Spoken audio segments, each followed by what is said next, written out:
सुप्रभात, नमस्कार साथियों, और आपका स्वागत है मेरे यूट्यूब चैनल वन कर्तव्य और जीवन शैली में।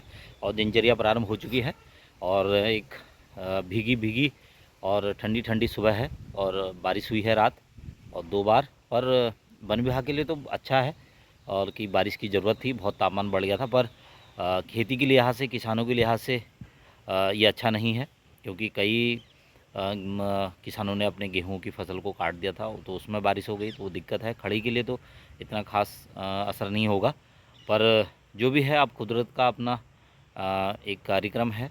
और इसी के साथ अभी वन विभाग ने भी 8 तारीख की उसमें एक आदेश जारी किया है कि कोई भी एसओपी जारी की है और अपने कर्मचारियों के लिए कि कोई भी कर्मचारी रील वगैरह नहीं बनाएगा और यूट्यूब में ऐसे वीडियो पोस्ट नहीं करेगा जो सूचनाओं से संबंधित हों और गुप्त सूचनाओं से संबंधित हों, और या कोई रेस्क्यू ऑपरेशन से संबंधित हों, या अन्य कि जैसे कोई पोस्टमार्टम वगैरह हो रहा हो तो उसका हो।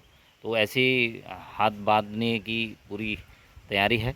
और उसमें यह है कि हमारे लिए दिशा निर्देश जारी कर दिए गए हैं, तो चलते हैं, पालन करेंगे उनका, क्योंकि सरकारी कर्मचारी हैं तो पालन करना ज़रूरी है। और ये सभी के लिए है, उसमें जो पक्के कर्मचारी हैं या संविदा पे हैं, आउटसोर्स हैं, ये सभी के लिए एक नियम बना दिया गया है।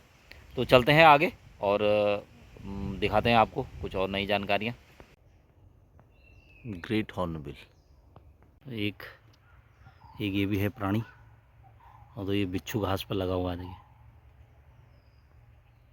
मैं अभी आया हूँ अपने वन क्षेत्र में और ये देख रहे होंगे, कल आज इनमें बहुत सॉफ्टपन आ गया, नमी आ गई है, और बीच में जो है बहुत करारे हो रहे थे। और क्यों? इसलिए कि कल बारिश हो गई है और हमारा काम बहुत आसान हो गया है।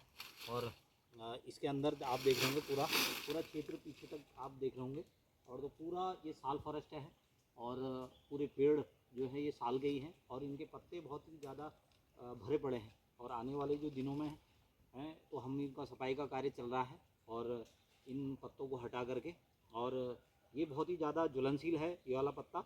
और इस समय तो ये अभी इतना आवाज़ नहीं कर रहा, फिर भी आवाज़ है, और नीचे कुछ नमी हो गई है, इस हिसाब से गीलापन है। और जो सूखा चल रहा था उसके हिसाब से बारिश से नमी हो गई है। और कुछ दिनों के लिए हमारा जो फायर सीजन के लिए हमारा कार्यक्रम तो जारी रहेगा, पर थोड़ा जो एक डेंजर स्थिति थी तो उस स्थिति को बारिश ने कम कर दिया है।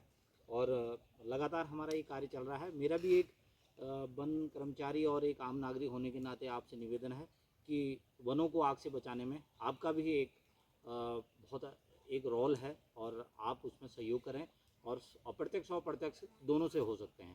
तो मेरी यही आपसे एक अपील है और निवेदन है। धन्यवाद। तो ये साल के पूरे जो हमारे पेड़ हैं, और ये जो हरे हरे आपको दिखाई दे रहे होंगे, यही नया पत्ता आ गया है।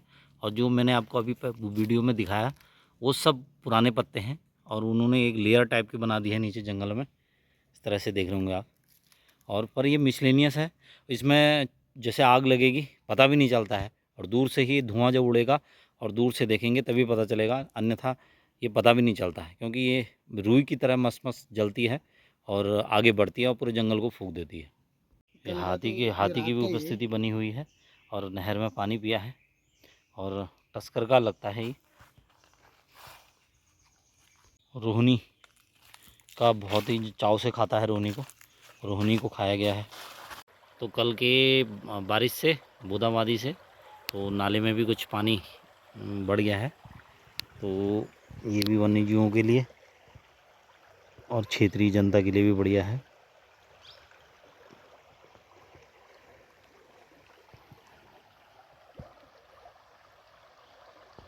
कल का जो आंधी तूफान था उसमें एक पूरा पेड़ जो है गिर गया। तो इसी आंधी तूफानों में यही संभवतः डर रहती है। तो इसके लिए खतरनाक वृक्षों की सूची भी के लिए भी विभाग द्वारा आवेदन पत्र आमंत्रित किए जाते हैं।